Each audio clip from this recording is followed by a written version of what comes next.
علاش غير انا يا ربي؟ استغفر الله العظيم. تقريبا الاكثريه منا كيقولوا هاد الجمله ياك. فاش كتوقع لك شي حاجه وكتعكس لك شي حاجه كتقول علاش غير انا بالضبط اللي كيوقع ليا العكس من دون كاع الناس. خاصك تعرف باللي ربي كيبغيك حيت اختارك انت ما بين الخلق ديالو باش يبتليك. عوض كلمة علاش استعين بالله في هاد الشي اللي كتعيش، ودير في بالك باللي كل حاجة كدير ربي كيشوفها، وعلى نيتكم ترزقون. يعني اللي كانت النية ديالك زوينة ربي ما غاديش يخيبك. شكون قال باللي مع كثرة العمل والدعاء ربي يفرجها عليك اليوم قبل غدا؟ حتى واحد ما عرف.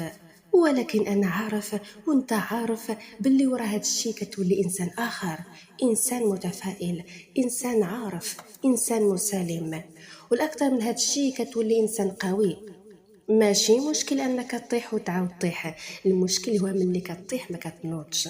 ما حدك كتفيق كل صباح خاصك تقول الحمد لله ربي عطاك فرصة جديدة باش تبدل المفهوم ديالك، وتقول الحمد لله على كاع النعم اللي عطاهم لك سيدي ربي. ودير في بالك ما حد نيتك زوينه وقلبك بيض كتبغي الخير لغيرك ما عمرك تخاف من الدنيا، غاتوصل داكشي اللي بغيتيه بجهد الله.